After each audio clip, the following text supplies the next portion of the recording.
The conference room buzzed with chatter as I glanced at my phone, its screen lighting up with an incoming call from Tyler. I stepped out into the hallway, expecting the usual small talk. "How's the trip? When will you be home?" Instead, Tyler's voice came through cold and smug. "I'm divorcing you," he said, his tone almost triumphant. "I've already sold the apartment, so you'll need to figure out where you're going to live. Enjoy that." For a moment, I couldn't breathe. The audacity of it. The complete lack of remorse. It was almost laughable.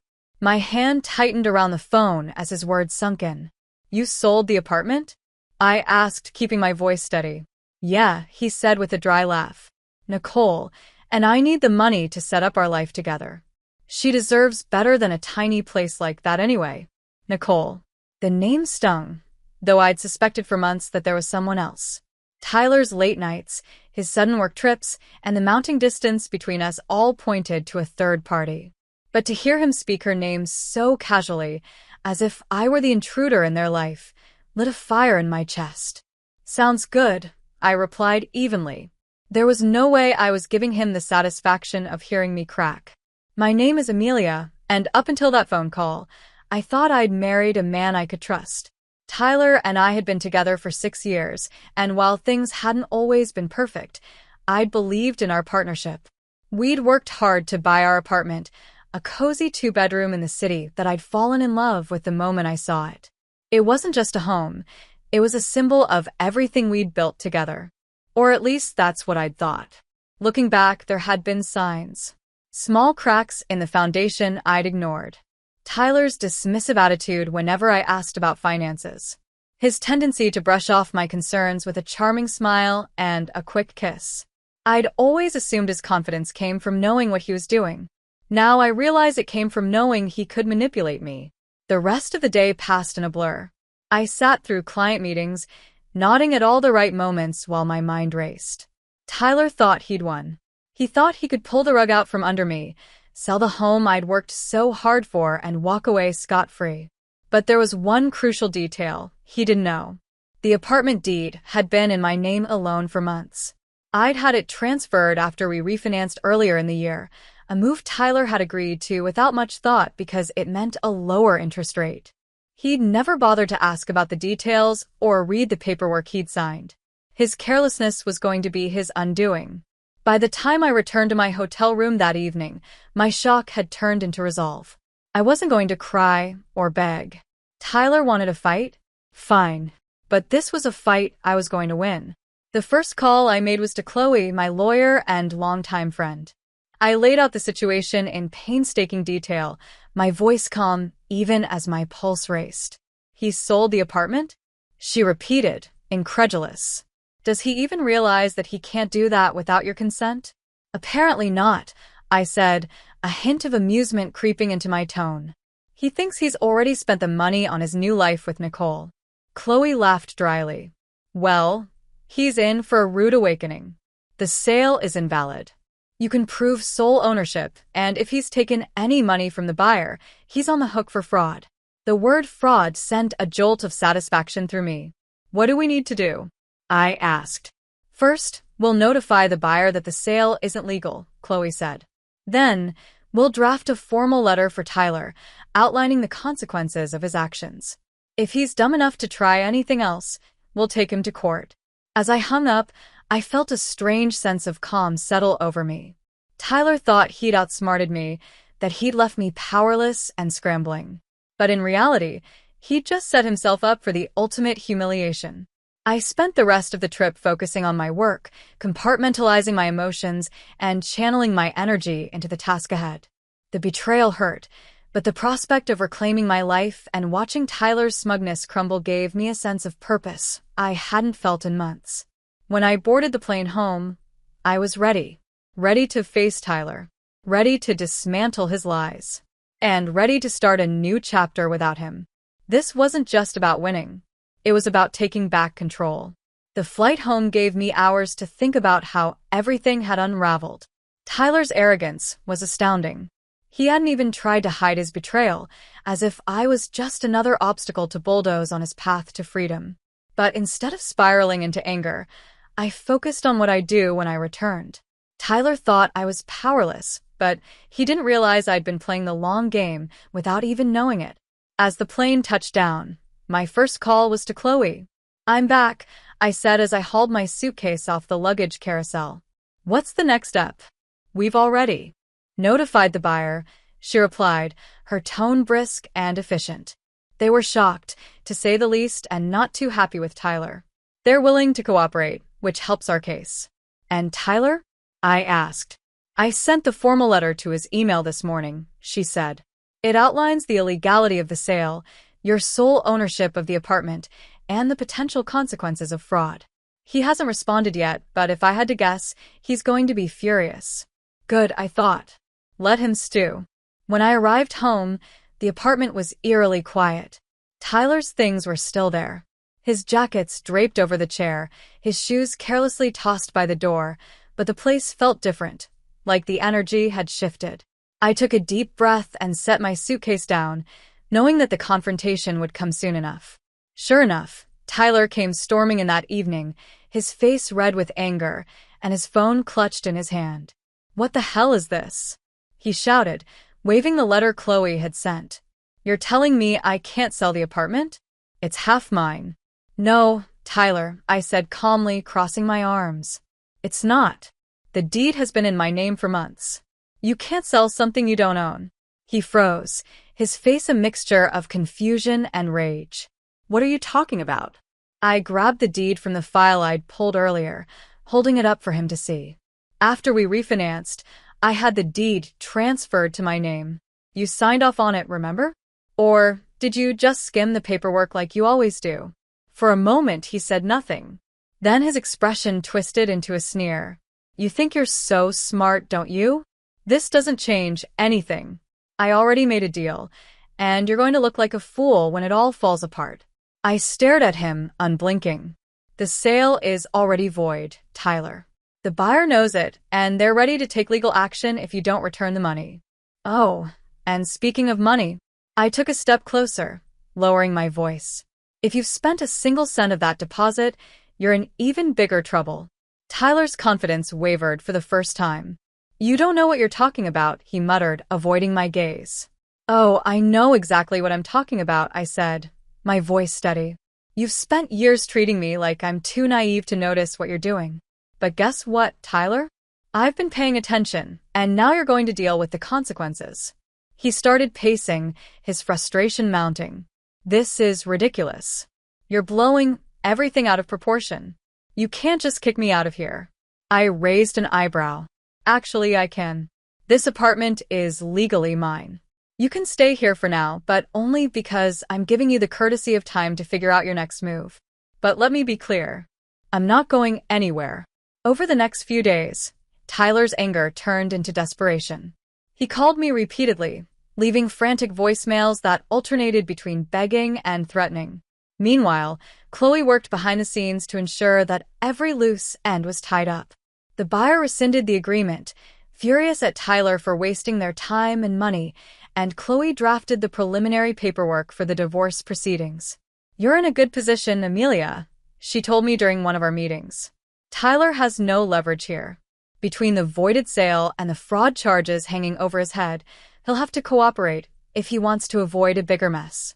Her words were a relief, but they also reminded me just how much I'd allowed Tyler to control my life. For years, I'd ignored his dismissiveness and arrogance, telling myself it wasn't worth the fight. But now I saw how much I'd been giving up, and I was determined to take it all back. Laura's and my best friend came over one evening to help me reorganize the apartment. We boxed up Tyler's things, carefully stacking them in the corner of the living room. "How's he taking all this?" she asked, holding up one of his gaudy ties with a smirk. "Not well," I said, laughing despite myself. "He's still convinced he can talk his way out of it, but I'm not budging." "Good," she said, tossing the tie into the box. "He doesn't deserve a single inch of your space or your time." I nodded, feeling a wave of gratitude for her support. For so long I'd felt alone in my marriage, carrying the emotional and financial burden while Tyler took credit for everything. But now I had people in my corner, and that made all the difference. The final piece of my plan fell into place the day Tyler brought Nicole to the apartment. I was sitting at the dining table reviewing some paperwork when they walked in like they owned the place. Nicole looked around with a smug smile. Her arm looped through Tyler's. "So, this is where we're staying?" she said, her voice dripping with entitlement. I stood up, my heart pounding but my resolve unshaken. "No," I said firmly. "This is where Tyler was staying. You, Nicole, won't be staying here at all." Her smile faltered, and she glanced at Tyler, who looked equally stunned. "What is this?" he demanded. "This," I said, gesturing to the apartment around me, "is my home. Not yours, not hers, and certainly not a hotel for you to shack up in after stabbing me in the back." Nicole's expression turned icy, but she said nothing. Tyler, on the other hand, looked like he was about to explode. "You can't do this," he shouted. "You're being unreasonable." I met his gaze, unflinching. No, Tyler. "What's unreasonable is thinking you could sell my home, walk away with the money, and expect me to just roll over. You're lucky I haven't filed criminal charges for now." Tyler stood in the doorway, his face red with frustration, while Nicole crossed her arms, looking increasingly uncomfortable. "You're being ridiculous, Amelia," he said, his voice laced with desperation. "You can't just kick me out of my own home." I took a step forward, my voice calm but unwavering. "This is my home, Tyler. The deed has been in my name for months, and you know that. You signed the paperwork without even reading it, just like you always do. So no, this isn't your home anymore." Nicole glanced at Tyler, her perfectly manicured hand tightening around her purse strap. "Wait, what's she talking about?" she asked, her tone sharp. "You said this was your apartment, that you sold it." He flinched, trying to wave her off. "It's complicated. I'll handle it." "Oh, it's not complicated," I said, stepping closer. "You try to sell an apartment that doesn't belong to you. That sale is void, Tyler. And as of right now, you don't have a leg to stand on." Nicole's composure cracked. "You mean the money you told me you had?" She stopped mid-sentence, her voice rising. "Oh my God, did you lie about that too?" "Nicole, let me explain," Tyler said quickly, holding his hands up. But she wasn't having it. "No," I said, cutting him off. "Let me explain." Tyler tried to sell the apartment behind my back, thinking he could pocket the money and leave me with nothing. What he didn't know is that I had the deed transferred to my name months ago. So not only did he fail to sell it, but he also committed fraud by pretending he could. Nicole's mouth opened and closed like a fish gasping for air. "Fraud," she whispered, taking a step away from him. "Are you serious?" "Yes, fraud," I said, crossing my arms. "And I'm prepared to press charges if he doesn't get his things and leave by the end of the day." Tyler's facade finally cracked. "You can't do this, Amelia," he said, his voice pleading now. "We've been together for 6 years. You can't just throw me out." "You threw me out the moment you made that phone call," I said, my voice hardening. "You told me you were divorcing me and laughed about me having to find a new place to live. You didn't just betray me, Tyler. You tried to ruin me. So don't stand there and act like you're the victim." Nicole took another step back, her eyes darting between us. "This is insane," she muttered, clutching her purse tighter. "You didn't tell me any of this, Tyler. You said you had everything handled." He turned to her, desperation written all over his face. "Nicole, I can fix this. I just need—" She cut him off with a raised hand. Just don't. I'm not getting dragged into your mess." Without another word, she turned on her heel and stormed out, leaving him standing there, stunned. I couldn't help but smile as the door clicked shut behind her. "Looks like you're on your own," I said, turning back to Tyler. "Now, let's talk about what happens next." He slumped onto the couch, burying his face in his hands. "Amelia, please. I screwed up. I know that. But you don't have to do this." "You're right," I said, grabbing a folder from the kitchen counter and setting it on the coffee table in front of him. "I don't have to do this, but I'm going to. This is the divorce paperwork. My lawyer has already drafted it, and I suggest you sign it quickly. The sooner you do, the sooner we can both move on." He stared at the folder, his face pale. "You really hate me that much?" "Hate you?" I let out a bitter laugh. "No, Tyler, I don't hate you. I feel sorry for you. You had everything. Someone who loved you, a home we built together, and you threw it all away because you couldn't see past your own ego. I stood, my heart pounding but my resolve unshaken. I want you out of here by the end of the day. Take your things and figure out where you're going to stay. This is the last time I'm giving you any grace. He opened his mouth to argue but stopped, his shoulders slumping in defeat. Fine, He muttered. I'll go. Good, I said, walking toward the door. And don't even think about trying anything else. Chloe's already handling everything, and the next time you cross a line, I won't hesitate to let the courts handle it. As I opened the door, Tyler slowly stood, grabbing his coat. He didn't look at me as he walked out, his footsteps heavy with defeat. For a moment I felt a pang of sadness, not for him, but for the life we could have had if he'd been the man I thought he was. But that moment passed. Quickly, replaced by a sense of relief. I closed the door behind him, locking it with the new key I'd had made. This was my home now, and no one, especially not Tyler, would take it away from me again.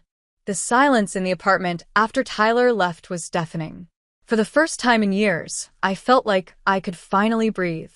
The space no longer felt heavy with his presence, his entitlement, or his lies. It was just me, the home I'd built, and the quiet realization that I had won, not just against him, but against every doubt I'd ever had about standing up for myself. I stood in the middle of the living room, taking in the emptiness where his things had been. His oversized gaming chair, the framed jerseys that had cluttered the walls, and the gaudy coffee table he'd insisted on keeping were all gone. The apartment looked cleaner and brighter, like it was mine again. Lauren came by that evening with takeout and a bottle of wine. "Is he really gone?" she asked, plopping down on the couch with a dramatic sigh. "Gone and not coming back," I said, pouring 2 glasses of wine. I gave him until the end of the day to pack his things. He didn't argue. Lauren raised her glass. To fresh starts and well-deserved victories. I clinked my glass against hers, feeling the weight of the past week slowly lifting. To never let someone walk all over me again. Over the next few days, I began to reclaim the apartment piece by piece.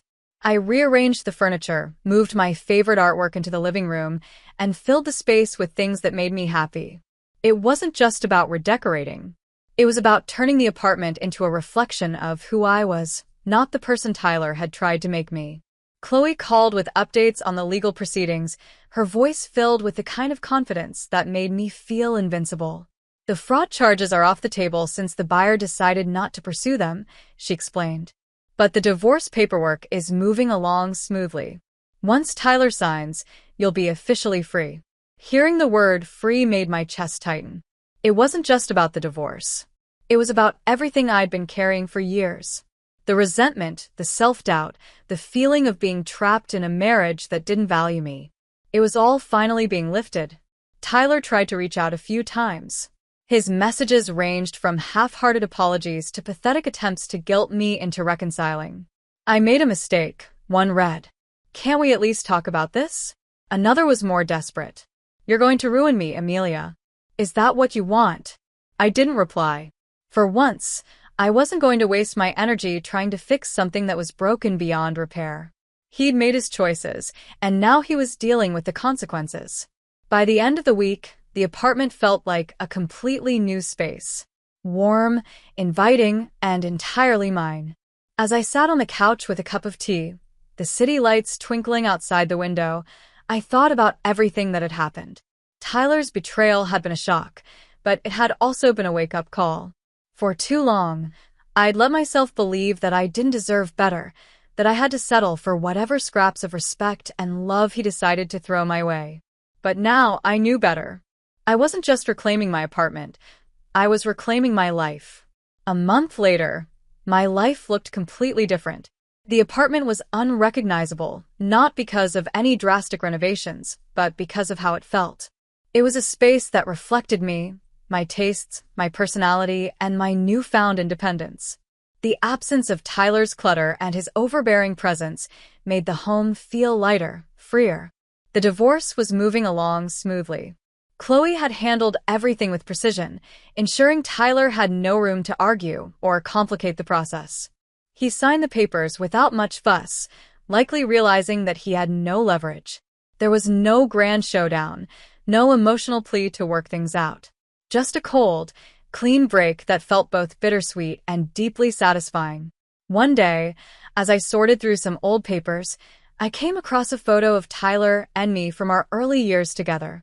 We were smiling, arms around each other, full of hope and promise. I stared at it for a moment, letting the memories wash over me. There had been good times, moments when I truly believed we were building a life together. But those moments were gone, overshadowed by years of neglect, manipulation, and betrayal. I tucked the photo into an envelope and put it away in a drawer. It wasn't worth keeping out in the open, but I wasn't ready to throw it away either. It was a part of my past, but it didn't define me anymore. Lauren and I celebrated the finalized divorce with dinner and drinks at a trendy rooftop bar downtown. "You're glowing," she said, raising her cocktail in a toast. "Single life suits you." I laughed, feeling a warmth I hadn't felt in years. "It's not the single life," I said. "It's the freedom. For the first time, I don't feel like I'm living under someone else's rules." We toasted to that, and as the night went on, I felt a growing sense of pride in myself. I'd faced one of the hardest moments of my life and come out stronger. I wasn't just surviving. I was thriving. Back at home, I started planning for the future. The apartment had become more than a refuge. It was a symbol of everything I'd reclaimed. But I knew I wouldn't stay there forever. Someday, I'd move to a new place, one without any lingering shadows of my life with Tyler. Until then, I was determined to make the most of every moment in the space I had fought so hard to keep. As I curled up on the couch that night, a sense of peace washed over me. I thought about how Tyler had laughed during that phone call, so certain that he'd won, and I couldn't help but smile. His arrogance had been his downfall, and my quiet strength had been my salvation. This wasn't just the end of a marriage. It was the beginning of a new chapter, one where I called the shots, one where I chose happiness on my own terms. And after a long time, I felt truly free.